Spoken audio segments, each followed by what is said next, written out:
Boa tarde a todas, boa tarde a todos.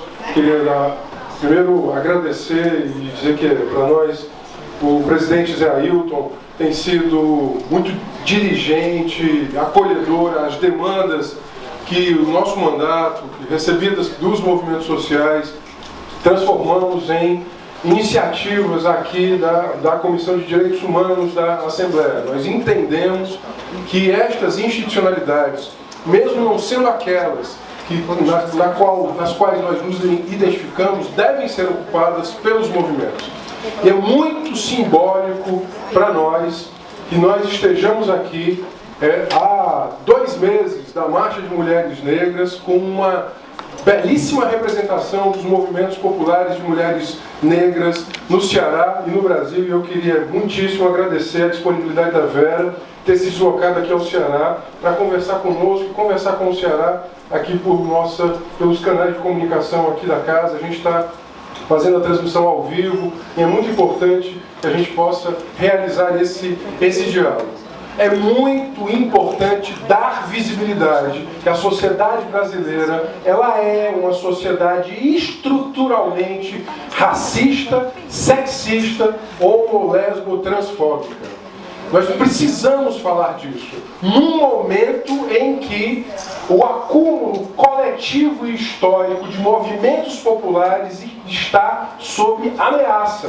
Ameaça pelo crescimento de vozes conservadoras, ameaça em razão de que aqueles e aquelas que querem manter os seus lugares históricos de privilégio numa sociedade heteronormativa, uma sociedade racista, uma sociedade patriarcal, esta sociedade que fez com que 25% de sua população, formada por mulheres negras, hoje tenha indicadores sociais, econômicos e políticos piores em relação a todo o restante da população. Os indicadores de violência contra mulheres negras, de violência sexual, de violência doméstica, de violência de gênero, e é muito importante aqui, eu abro um parênteses, dizer que nós sim queremos discutir a equidade de gênero na educação. Nós não vamos permitir invisibilidades que querem, na verdade, esmaecer as estruturas sexistas, heteronormativas, homofóbicas que existem na nossa sociedade. É necessário pensar que o racismo ele é uma herança, mas ele é um presente. Ele é uma herança que se atualiza. Explicar o racismo, ou o patriarcalismo, a relação desigual entre homens e mulheres, entre brancos e negros, exclusivamente pelo passado, é contar metade da história. A outra metade é que esse sistema atual, o capitalismo contemporâneo, ele atualiza estas formas estruturais de opressão. Portanto, me incomoda quando falam que o racismo, a homofobia são temas transversais. Não é transversal, é estrutural. Não há classe trabalhadora, não há classe popular, não há classe operária que ela não sofra no seu cotidiano o fato de ser negra, de ser mulher. Portanto, é preciso dar identidade, falar destas coisas, porque senão a gente pode estar falando de um abstrato. Hoje, a população brasileira sente na pele a violência, em especial quando a sua pele é negra. As mulheres negras sentem a violência ou sabem dos baixos salários, em especial em razão da sua condição de mulher negra.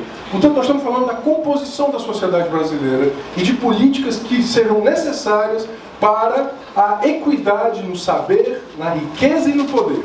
E aqui eu queria falar em especial desta questão do poder. Num texto que é muito conhecido nos movimentos populares, quando pensamos quem é o poder? O poder é branco, heterossexual, adulto, rico. Esse é o poder. Quando a gente chega nas casas parlamentares, veja, uma sociedade que é majoritariamente negra, o nosso Congresso Nacional tem menos de 10% de negros. Uma sociedade que é majoritariamente feminina, o nosso Congresso Nacional tem menos de 10% de mulheres. Portanto, há uma subrepresentação nestas institucionalidades. lá e aqui também. Portanto, nós estamos falando da sociedade brasileira como ela é. E aí e essa relação de poder ela não se dá só nas instituições. Todos os dias nós sabemos que ao menos 60 jovens negros são assassinados na sociedade brasileira. Ontem eu vi mais uma mãe, uma mulher negra, no Rio de Janeiro, chorar mais um assassinato de um adolescente que jogava bola no campinho e que a explicação oficial é morreu em razão de bala perdida. Quantas mães e pais enterrarão seus filhos nas periferias urbanas, né, de forma invisibilizada, um choro silencioso, sob o manto de bala perdida, guerra civil. Mas o menino morto, ele era negro e jovem. A mãe que chorava, o menino morto, era uma mulher negra, trabalhadora da periferia urbana brasileira. Essa foto, ela não é de 100 anos atrás. Esta imagem não é de 100 anos atrás. Ela não é a imagem oriunda da senzala. Ela é do século XXI brasileiro. Ela é de uma das maiores cidades do século XXI brasileiro. Portanto, vejam o tamanho da desigualdade, do hiato que nós precisamos entender, ver, mas, sobretudo, enfrentar. E, sem dúvida alguma, o movimento de mulheres negras tem uma contribuição absolutamente valorosa na compreensão do Brasil. Ideias como interseccionalidade entre classe, raça e gênero, ou seja, não é possível entender o Brasil só a partir de vetores de classe, de raça e gênero em separado. O ser humano não é um conjunto de caixinhas, ele é essa interseção, ele é essa inter-relação. Quem trouxe, sobretudo, a potência dessa crítica, desta voz, foram os movimentos de mulheres negras, que não se viam representados numa explicação do Brasil, que era uma explicação esquemática, mecânica, engessada, economicista. Portanto, o Brasil deve muito ao movimento de mulheres negras.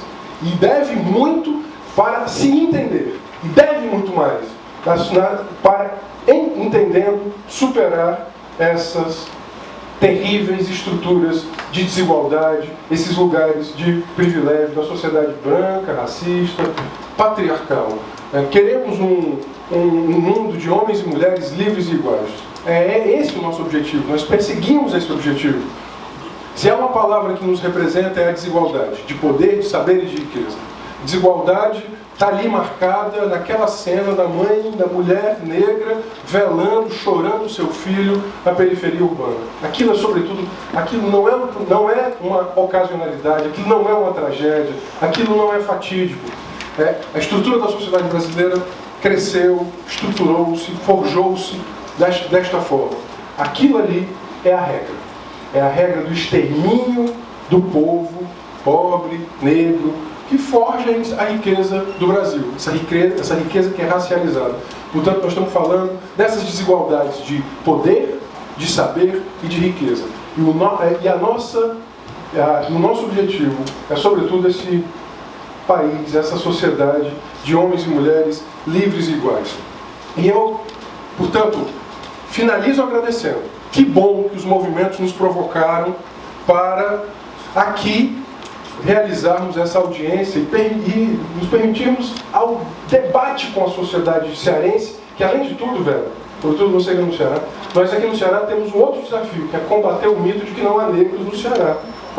Porque isso cristalizou-se na nossa sociedade, essa ideia de que não haveria negros e negras no Ceará. Portanto, é muito relevante a nossa audiência. E, sem dúvida alguma, repetindo aqui as palavras do presidente, essa audiência é dos movimentos de mulheres negras e, sem dúvida alguma, há muitos motivos para marchar. E há muitos motivos para comemorar a vitória, como disse Mãe Constância. Porque quem luta também luta com alegria, luta com paixão, luta porque sabe que deve lutar, mas, sobretudo, porque sente a paixão que deve lutar. Sem dúvida alguma, como a Mãe Constância disse, nós temos que abrir caminhos para a vitória.